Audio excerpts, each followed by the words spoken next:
Welcome to your Aged Care Compass podcast. Join us to find out how to support your older loved ones at home. We're going to help you make sense of Australia's aged care system. We talk about legal and financial considerations for ageing and how chronic health conditions impact your older loved ones' well-being. And we share real-life stories of where it went wrong for people and how we got them back on track. Welcome back for our next episode of Your Aged Care Compass. Today, I'm talking with Melissa Freasier, a downsizing specialist who runs Downsizing with Care in Canberra. I'm excited to welcome Melissa onto the show today, as this is a topic many of us face when supporting older loved ones. Moving mum or dad into a retirement village or residential aged care is a difficult task in itself. But downsizing a home that they've lived in, possibly for decades, to me just seems overwhelming. I think I'd really struggle with this. So it's going to be great to chat with Melissa today and learn how we can make this task easier. Melissa and her team provide decluttering and downsizing support and help to deal with deceased estates and the homes of people who have moved into aged care. Over her years of running Downsizing with Care, Melissa has enjoyed continuously learning and has completed various training courses in professional organising, including the National Association of Senior Move Managers. She's also an author, having recently published the Australian Decluttering Directory. And in 2023, Melissa was a finalist in the COTA, which is the Council on the Ageing, ACT's Senior Achievement Awards. Congratulations on that, Melissa. So your job really interests me. How did you get into this kind of work? Well, I was looking for different businesses that I could run while my daughter was in primary school. So like you and Michelle, with your mother, I had family reasons as the catalyst behind starting Downsizing with Care. I grew up in a house in my situation where one family member held on to things perhaps more than average. I wouldn't say that this family member was a hoarder. I think hoarding is a very overused word. But I would say they probably needed a helping hand in decluttering their house, especially as they got towards their retirement years. So I was able to help this family member out, hung my proverbial shingle, and have been relatively kept out of mischief since. There are so many people in their retirement years who, for a variety of reasons, they do need a bit of assistance in decluttering and downsizing. And we've had the privilege of working with a whole range of people in that situation.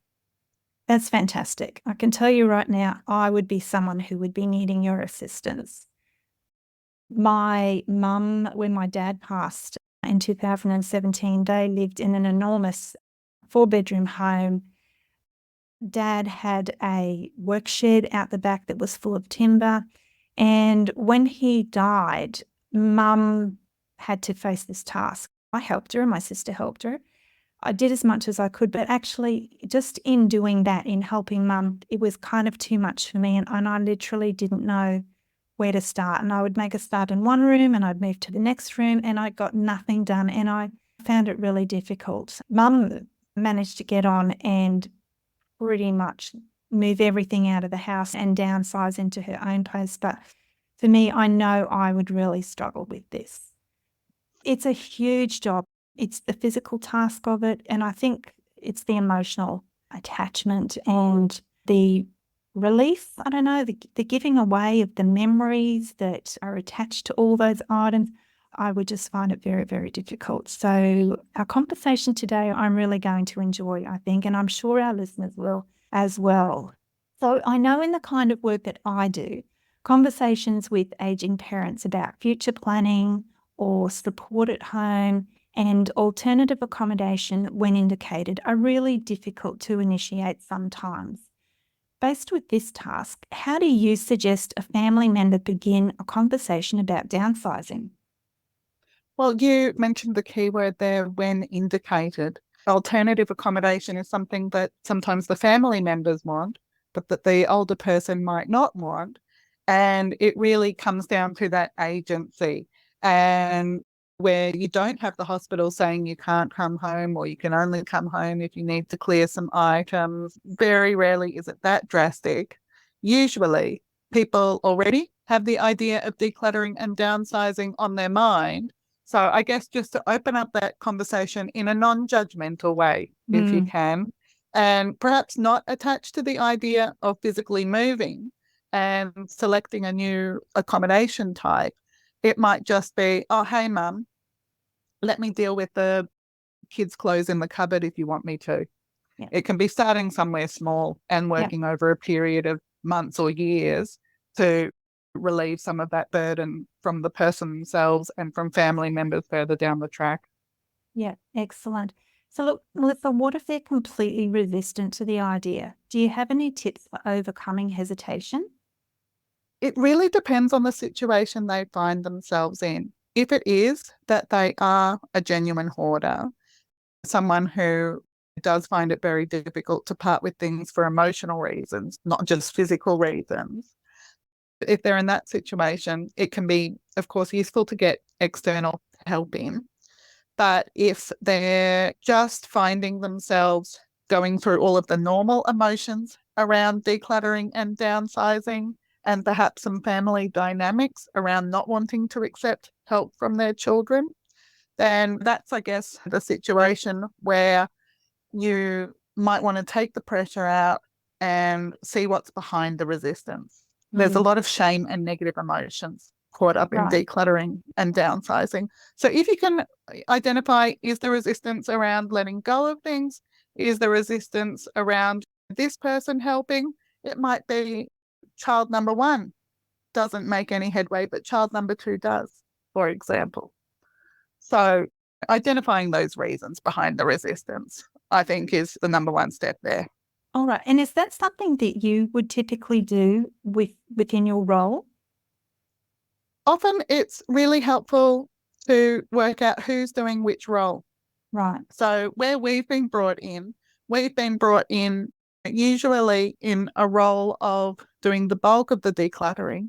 But that doesn't mean to say that the family members don't each have their own distinct roles that they might want to continue to do.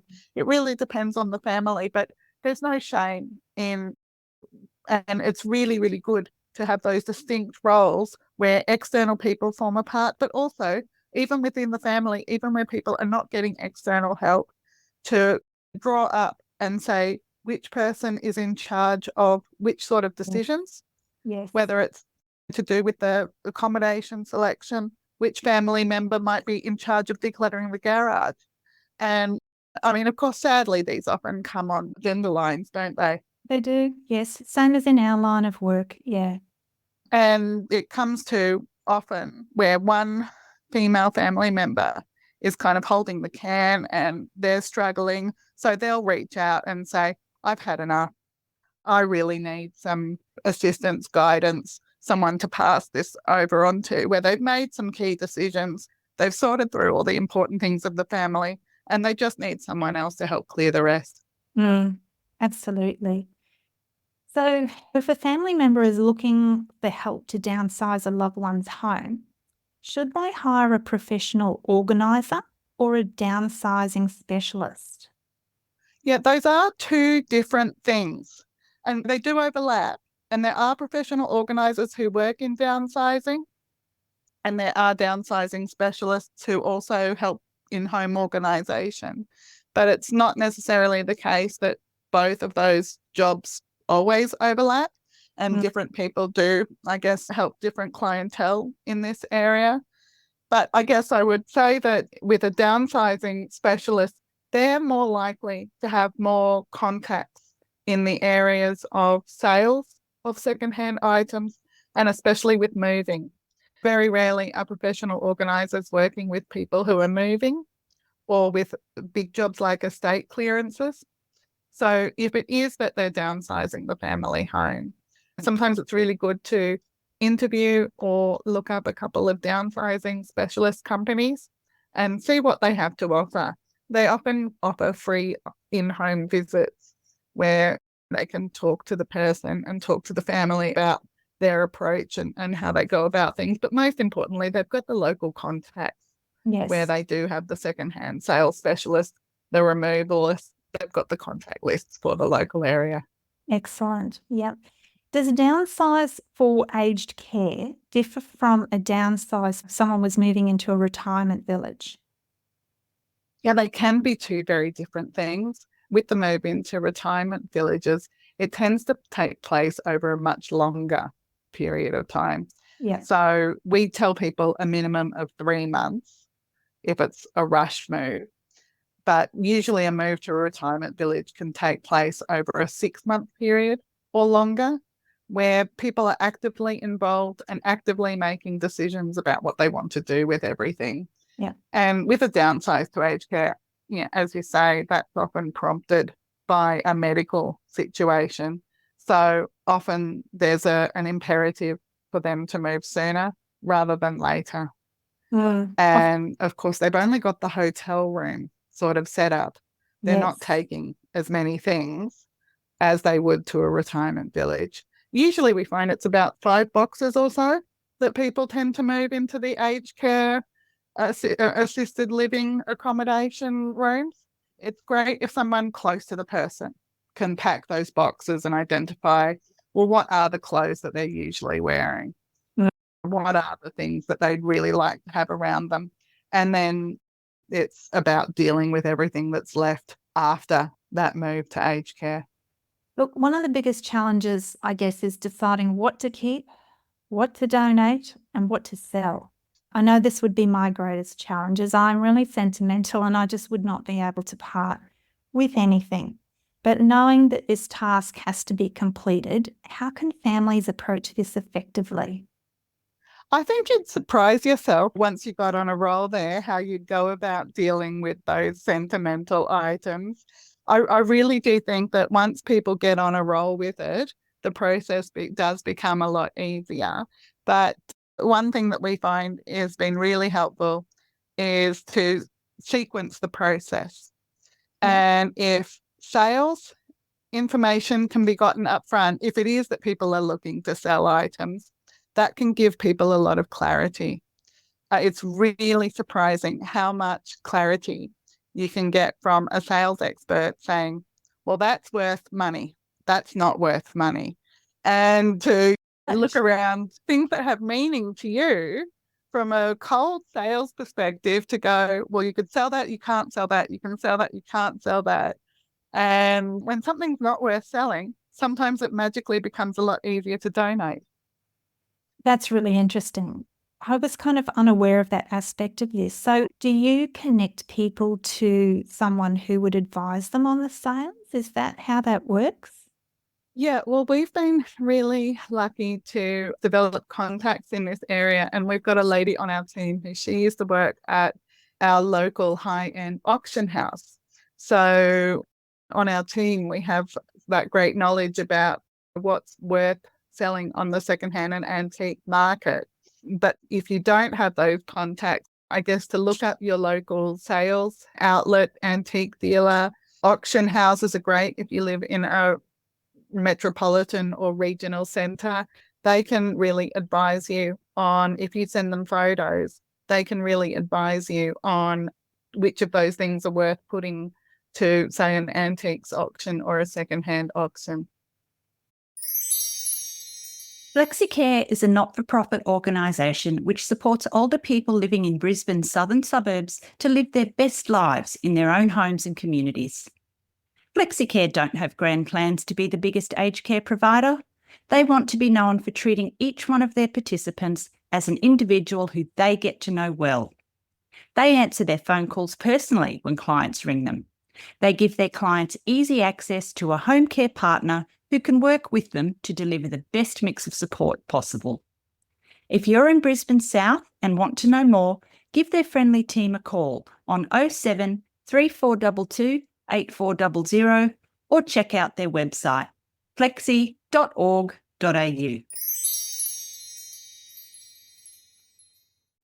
So, Melissa, you've really caught my interest on this point, and I just wanted to ask you, what are the things that generally, I guess, would be the items that, you would typically sell that you could anticipate would reliably sell if you listed them, whether they're antiques or not? The first things that spring to my mind are things like perhaps furniture and equipment and hospital-type beds and lounge suites. But are there any typical items that always sell well?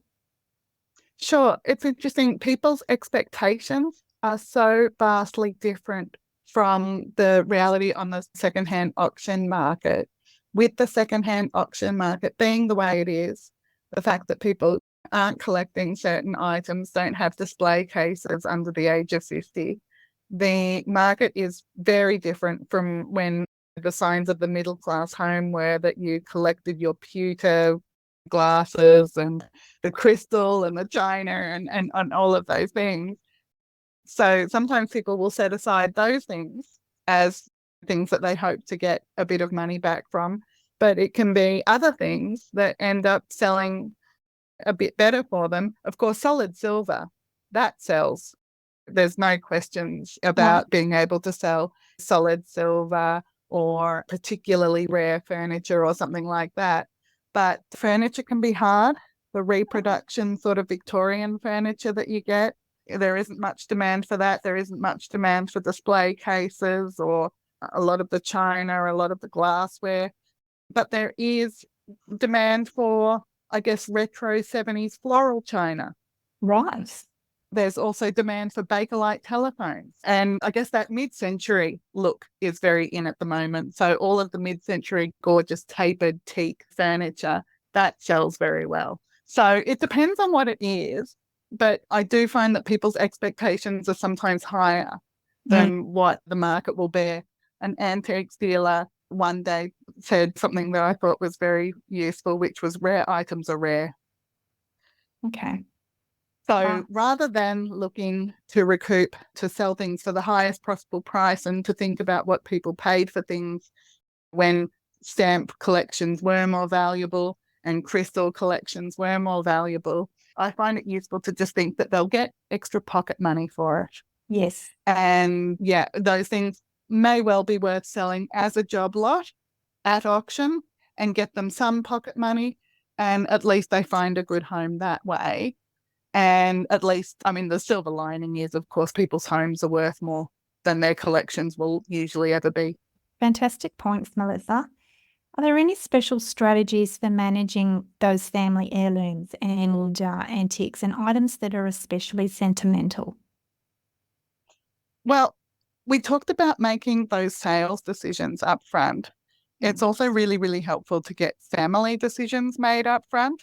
So at the start of the downsizing process, to either take photos or make a list to where the family members are making those individual decisions on, I'd like that painting, or could I please have those few books, or whatever it is, so that nobody has to be left wondering, oh, does someone want that, and who wants this and who wants that?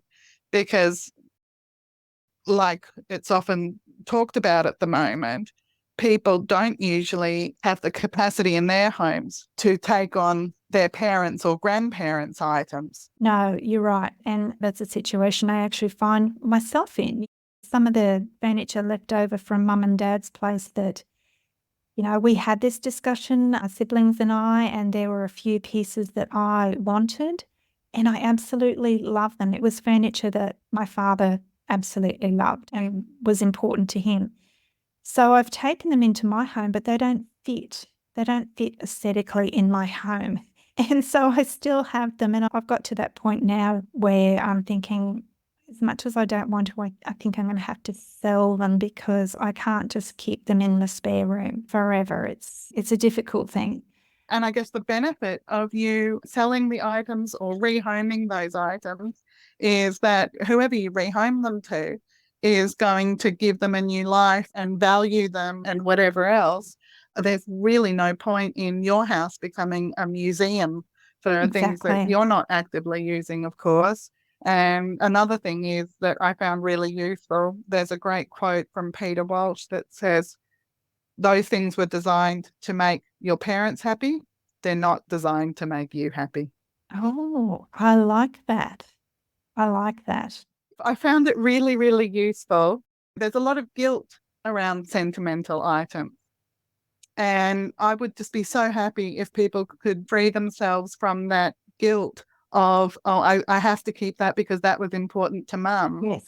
Well, you can still honour that thing by, of course, finding that new home. Fantastic point. How do you approach if siblings disagree about how to handle this downsizing process?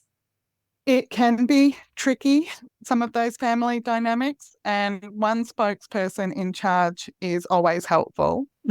Having defined roles for each person can solve a lot of problems. Yeah.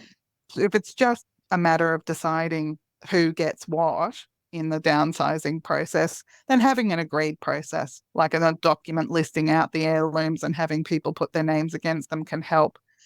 Those documents usually solve a lot of the issues. But if people don't agree, then let's say two people put themselves against the particular heirloom, well, those two people sorting it out amongst themselves can sometimes be a good kind of conflict resolution process there Yeah. for some families.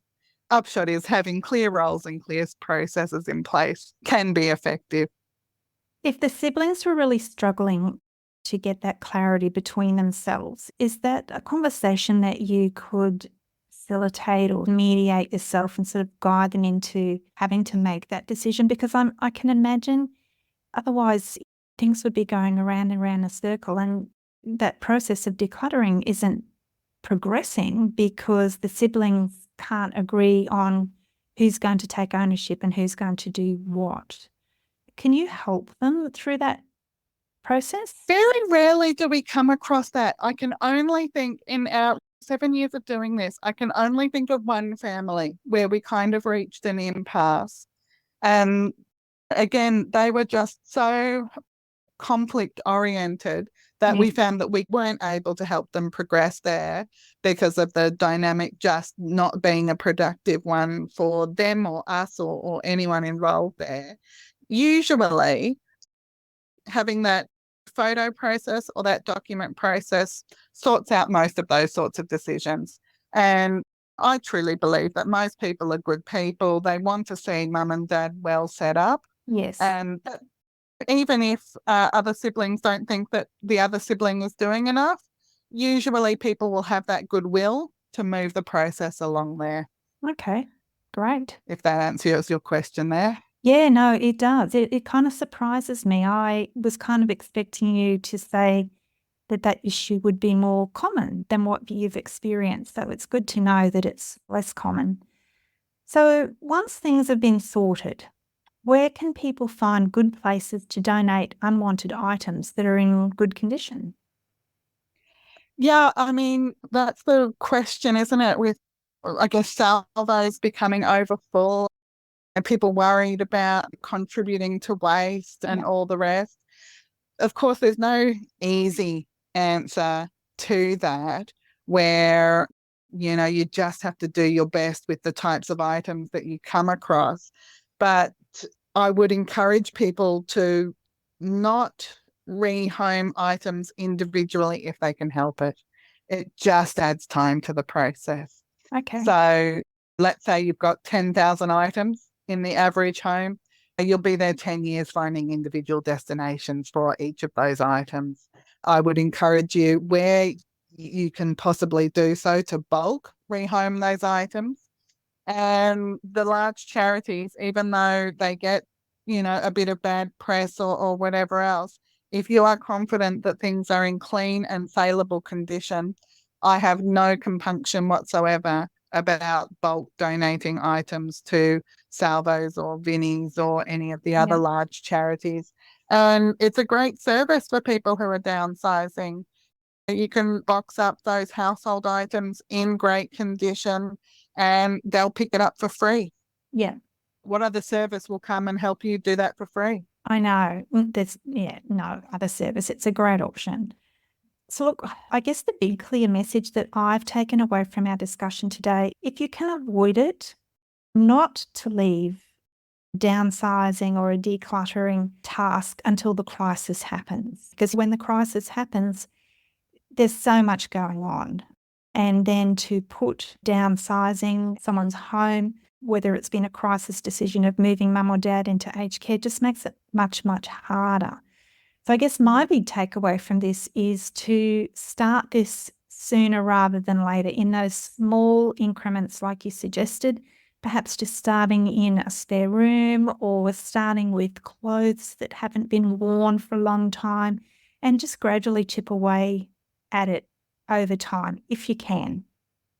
Oh, we just worked with a family where they did exactly that, and it meant that our process was so smooth and so easy that they actually needed us very little, where each Christmas that they visited mum and dad, they Yes. would do a cupboard, do the garage, whatever it was. And they did that over a period of 10 years. Now, some people, of course, most people don't have that luxury, but again, if the family dynamics are amenable to it, it removes the burden from both yourself and the person living in the home to chip away at it gradually if you can. Now, not everybody can, and a lot of people are busy. A lot of people are working in full-time or part-time and living interstate. And again, there's absolutely no shame in getting external help in those situations. Absolutely. Melissa, we've covered a lot of ground today and you've guided us through what is a difficult task, downsizing your home. We have a link to your website and where listeners can get a copy of your book in the show notes of this episode so people can follow up and avail themselves to the support that you offer. It's been a pleasure chatting with you. Thank you for offering the kind of support that you do. At such a difficult time, downsizing the home of an aging parent, it's wonderful to know that there are experienced and compassionate professionals such as yourself able to make this task easier. Oh, it was my absolute pleasure to talk to you. Thank you very much. Hey Care community, thanks for listening to this episode. So you never miss a show, make sure you subscribe to our podcast. If you'd like to know more about what we do, head to our website, cmeacn.com.au.